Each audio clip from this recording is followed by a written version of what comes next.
The first card you have for your past is death, yes. So, yeah, I'm seeing a kind of a, yeah, this is like a family situation. And I think this is something that you kind of held on to, and then you decided in the end you couldn't hold on to this anymore. You just couldn't keep this up. This is like death is final. It's like you just had to surrender to this, and you just had to give up on whatever this was. I'm actually seeing you having to move on from someone, and I think, yeah, this person was a little bit different. They were a bit quirky and very different. I also, of course, there's nothing wrong with being quirky. That's not the problem. I'm like that, but I'm different. I'm quirky, but yeah, of course. Yeah, I think, yeah, they were just really, really, really difficult. That's what I'm seeing. They were just such a difficult person. I think they might have said horrible things to you. I think they might have said inappropriate things, things that really kind of wound you up and made you kind of crazy, and you couldn't react to them because I think people always kind of saw their side and they didn't see your side. That's what I'm seeing, all of that kind of horrible thing going on in this. And I think, you've always had problems with this person, I think. And I think there was probably some pressure around you to keep on seeing this person or keep on talking to this person. And I think maybe there was some family pressure, I think, because I think you really felt for a long time obliged to speak to them, obliged to see them. Because I think maybe someone a lot older, an older family member, maybe a grandparent or something like that, might have liked to have seen all the family together being all happy or something like that. And everyone was like, oh yes, everyone come together to be all nice and happy and whatever. But it actually wasn't really like that. And I think for a long time you might have been pretending, to get along and everything. You might have been kind of tolerating them for someone else's sake. But I think someone might have just said to you, yeah, I think this person just said something that was just a bit too much. It kind of went over the line. I think that's what happened. This person just said something that was just completely over the line. It just went over the line for you. And I think this just made it impossible for you to keep on seeing this person. You just could not anymore after that. It was something quite bad, something that was like, there is no way that you could pretend it was fine or brush that under the carpet, or even, it was just something absolutely unbelievable. So I think I think this was just like, it was inevitable after this. The death card is inevitable. You just had to not see them. And I think, there was only so much you could keep on tolerating, and this was just the last straw, and that was it. So, yeah, you just had to let this go. And I think you just could not be around this person. I think when they went to something, you weren't there. And you found out whether they're going to be there or not before you actually went there. And I think even people might have even tried to ask you questions about this person or tell you about this person, and you said to them, I don't want to talk about this person. If you want to say anything about this person, do not say it to me. If you want to say anything about me, do not say it to them. I do not want to hear about this person. They are erased from my life. It was that serious. This is very serious. And, this is very sad. I mean, sometimes people say, oh, families are there forever. You should never do that. But, sometimes I think people who say that have never dealt with someone like this. I think if you're the sort of person who says, oh, you should stick to family no matter what, never ever leave your family. Yeah, of course, you should always stick with your family. But people who say that have not experienced something this extreme. If you've experienced something as extreme as this, then yes, you do not need to be around this person for your own peace of mind, for your own mental health. You cannot deal with someone who does something. And there are extreme circumstances where you should not be seeing people in your family. And I can think of many, many things. I'm not going to talk about this here, but yeah, there are instances that are beyond the pale, and there's no way you can forgive people for certain things, very serious, big things I'm talking about. I'm not talking about little things. I'm talking about quite big things. So I'll move on from that. The next card you have for your past is the Eight of Pentacles. So I think someone else was actually feeling that you were distancing yourself from them in this card. Now, I think this might have been a love connection, and I think you were around them, but your mind wasn't around them. It's like your mind was wandering off. This person can be quite a forceful person. They can be quite a difficult person. Not that they're a difficult person in the way that they're like this other person. No one is like this other person. But it's like they can be quite overbearing. And I think they think that everyone has to listen to them and what they say is right. And they can talk on, and they expect everyone to be fascinated and hanging on their every word. That's what I'm seeing. I know I sound horrible and negative, don't I? But this is what I'm seeing. I can't help it. So, yeah, I think this person was talking to you, and it was like they were talking at you, actually. They were talking on and on and on and on, and you were kind of listening in the first bit of what they were saying, but then you just got so tired and you just weren't listening. And your mind was thinking about everything else apart from them. It was thinking, what am I going to have for dinner? It was thinking, what movie am I going to watch? And it was thinking, what's the best song I can think of? And you're kind of singing the song in your head. And you're going through every instrument in the song, and you're going through the bass and the track and the this and anything but listen to this person. It was just like, oh. So, yeah, I think you do still care about this person, even though they're very, very, very difficult. And yeah, you just weren't listening to them. You just were not listening to them. Now, you had a lot on your mind. You're a bit tired, but it wasn't for that reason. It was just because I think these conversations with this person can just be too much for you. And I think if they are someone that you're in a relationship, I think you were really kind of coming to the realization, I think you knew this really, but I think you're really starting to think about the fact that you really weren't connecting on a deep level with this person. You really weren't. Now, I'm not seeing that there's a problem with you. I don't think it's your fault. I don't think they're well, I wouldn't say bad person, but they're an annoying person, and they're a very self-centered person. And I don't think they mean it. I don't think they know that that's what they're doing, but that's what they're like. So I think maybe they do know, I don't know, but yeah, I just think yeah, there was a big problem here, obviously, and I don't think you could keep on dealing with this for much longer. I think you were willing to do that for a while, but I think sooner or later I don't think you could stick to someone like this.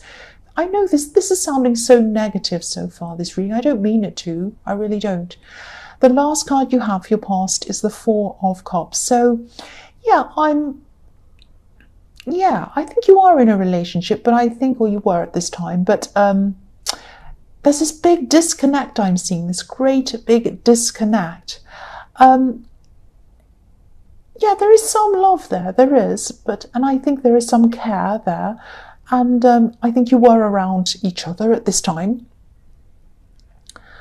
But I'm just getting this feeling of feeling forced to listen instead of feeling that it wasn't like, oh, I'm going to make this interesting and I'm just going to talk a little bit about this so it's not too boring. And then I'm going to include them in the conversation. I'm going to ask them what they think, then I'm going to ask for their opinion, and it's going to go like that. It wasn't like that at all. It was like they were just yak, yak, yak, yak, yak, yak, on and on and on. And they did not care what your needs were. They didn't care if you were interested. They didn't care if you weren't. They didn't care if you liked the subject. They didn't care what your opinion was. They could have been talking to themselves. And they probably would have been happy to talk to themselves because, you know, nobody would be kind of walking off or bored.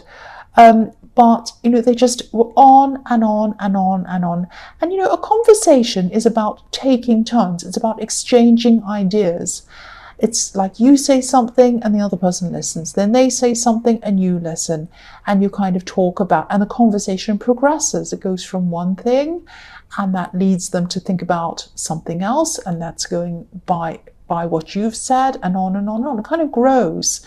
And you're kind of your conversation is kind of running off each other, if that makes sense. But that's not what was happening here. This was completely a one-way thing. And they just weren't interested in what you were thinking, and they just didn't care. That's what I'm seeing. They're just this very self-absorbed person. I don't think they're aware of it, really. So if this resonates, and this is someone who you are in a relationship with,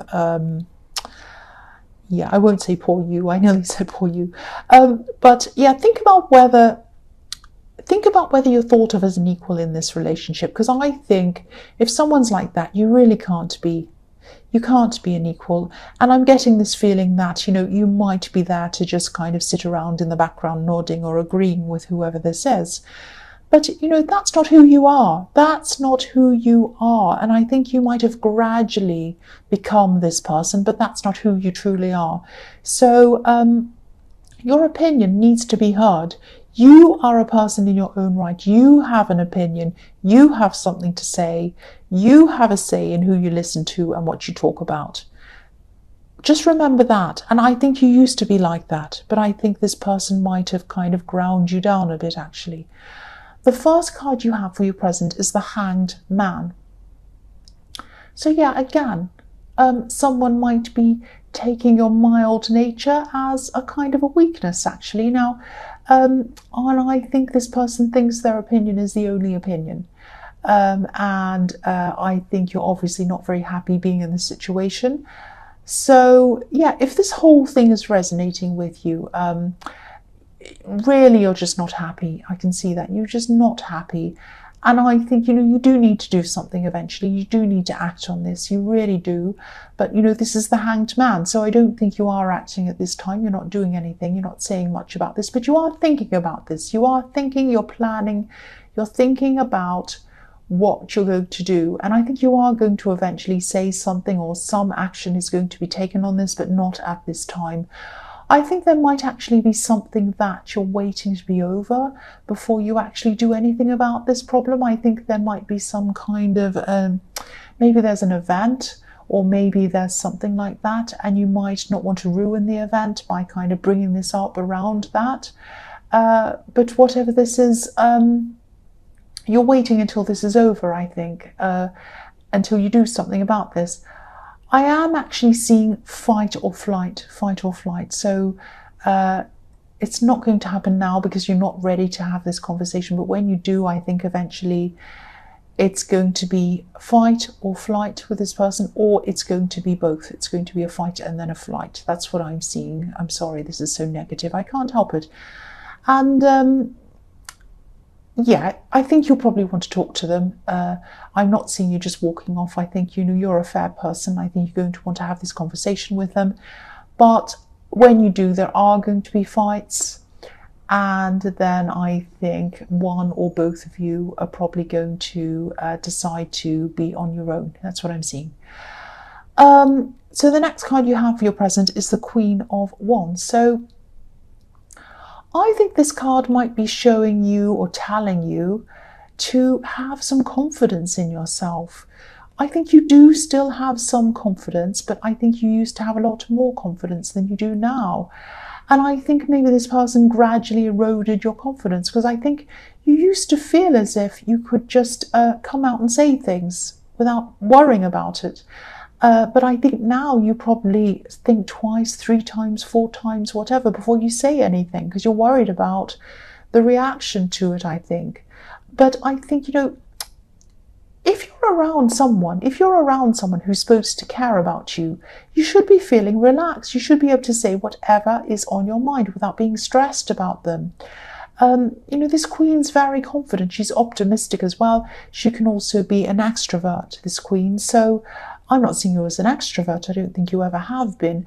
But you did used to be a lot more talkative. You were a lot more confident and talking a lot more than you are now, definitely. So if this resonates, I think you are going to have to try to get your confidence back at some time. You're going to have to try to get yourself back. And again, this might mean being on your own, away from this person. It might be a good idea to, if this is all big and scary and you're not ready to kind of do this yet, because I'm seeing that in the Hanged Man, you might want to just temporarily take some time away from them, just to start with. Just let yourself be by yourself, and just let yourself feel the difference between how you feel when you're around them and how you feel when you're away from them. Just get some time away and just think about how you feel. Do you feel happy? Do you feel relieved? Do you feel like you can do whatever you like? Do you feel like you can eat what you want to eat? Watch what you want to do what you want to do, put your feet up, wear pajamas? Are all these things something that you can't normally do in your own home because you have an overbearing person? Maybe it's not that, but just have a good think. I mean, I think this little time by yourself is going to help you to compare the two situations, when you're with them and when you're not. That's what I'm seeing. So the last card you have for your present is the King of Cups. So yeah, I think, obviously you're still feeling a lot of these heavy emotions, these kind of waves of emotion, but I think you're trying to keep a lid on them. I think you're trying to keep as much of a lid on your emotions as you possibly can.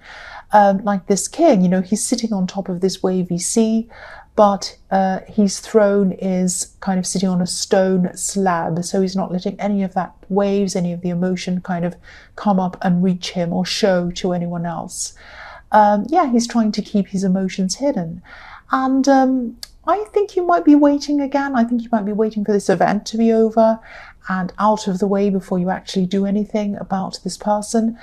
It might actually be a wedding, or it might be an important party or something like that.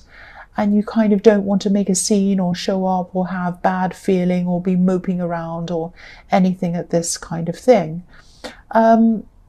I know this is going to be difficult when you go to this event, and you'll probably have to do even more kind of smiling and nodding at people and get yourself through this. But when this is over, I think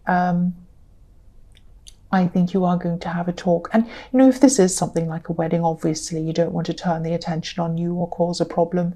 But even if it's any kind of party, you don't want to kind of throw kind of problems into it and start kind of drama. But yeah, once this is all over, I'm seeing that you are going to do something about this. You're going to do something. The first card you have for your future is the Nine of Wands. So yeah, I think this is probably when you're going to very, very slowly start to get your confidence back. Very, very slowly. A bit like the man on this card. I mean, he doesn't want to come out from behind this wall of wands that he's made for himself. He probably feels safer behind them. He probably wants to stay there forever, but no, he knows that he has to come out, even though he's a bit shy, a bit scared. So yeah, you might not be feeling all that confident at this time, but I think you'll see that you're a lot stronger than you thought you were. And I think, confident or not, this is the time you're just going to have to come forward and do something about this. So I'm actually seeing there's a new way that you're going to tackle this relationship problem. I don't know if this is going to make sense to you, but this is something completely different. This is like a new approach that you're going to have. And I think you're going to be quite forceful about this, but I think this approach is going to be really, really different. And I think you've had a lot of time to think about this, how you're going to approach this, how you're going to talk to them. And, you were hiding your emotions for a long time. You were thinking about how you're going to do this very carefully in the Hanged Man and the King of Cups. And I think what you're going to say to them, what you have to say to them, and the way that you're going to say it to them is going to really, really give them a huge surprise and a shock. They'll be like, what? What did they... What? It's going to be like that. They won't be used to you saying what you're saying. They won't be used to you standing up for yourself. They won't be used to you thinking in this new way. And they won't be used to you speaking in this way. It's going to really, really shock them. I'm not saying you're yelling or screaming. I'm just saying that this is going to be very different. Very different. And they really won't be expecting this. They really will not be ready for what you have to say and the way you have to say it. That's what I'm seeing. So the next card you have for your future is the Knight of Wands. So yeah, just about all this reading I know has been about this love situation, and this is what I'm seeing. So this is, if it's not for you, it's not for you, but it is for someone who has not been heard. They've had their confidence squashed and they're ready to come out again. And this is for them. This is for that person. If it's you, this is for you. This is for whoever needs to hear this. Someone does need to hear this. So yeah, this is you. You're really going to start to come forward now. You're going to start to come forward quite quickly, and you're going to say what you need to say in this different way, in this new way. And this is going to be some way that they're really not used to seeing or hearing. It's going to be quite shocking for them. Again, again, I hope this isn't negative. Well, I think it just has to be. This is just the way this is. I think this reading, I think the Knight of Wands is known for being in and out quickly. In, out, in any situation, especially in a love situation. So you might have your say forcefully. There might be a fight after this or an argument, and it might, I think out of this, one or both of you are going to just go your separate ways for a while. There is going to be some kind of a separation, I think, and you will come back together again. You probably will, just to talk or to kind of sort things out or whatever, but eventually you are going to separate for good, I think. That's what I'm seeing. This all sounds so blunt and horrible, like I'm being horrible to you and I'm being horrible to the cross watchers. I'm not. I don't mean to. I'm just seeing this. This is what I'm seeing. So the last card you have in your future is the Hermit. So, the Hermit's by himself. So being by yourself and thinking about how it feels to be by yourself, because I don't think you've felt that way for a long time. You haven't been in your own thoughts. And just kind of, you're just going to be letting yourself be yourself. And this is going to feel like an amazing luxury to you to be able to do this, to just be by yourself. Do whatever you like, eat whatever you like, think whatever you like, say whatever you like. It's going to be amazing. And this is going to really help you to start to grow again. And I think for a long time, the words in your head might have been taken over by someone else's words. You could have even been thinking other people's words in your head, and they could have been coming out of your mouth. That's how serious it is. So, I think you're going to be able to get yourself back again. It's going to take some time, I think, and also there's going to be a lot of pain in this. Pain comes with any kind of separation, even if you're the one that's doing the kind of separating, or if you're the one that's not happy with the other person, it's still painful. It's painful for everyone. But, again, you're going to start growing, and you're just going to, at this time, you're just going to be sitting with yourself for a while. You're going to be sitting with yourself in peace. And you're going to start to get used to listening to yourself again. You're going to start to get used to listening to what you want, what your likes are, what your dislikes are, what music you like, what things you like, what movies you like, what colors you like, everything you like. It's going to be what you like. And this is going to gradually come back to you again, and your confidence is gradually going to come back to you again as well.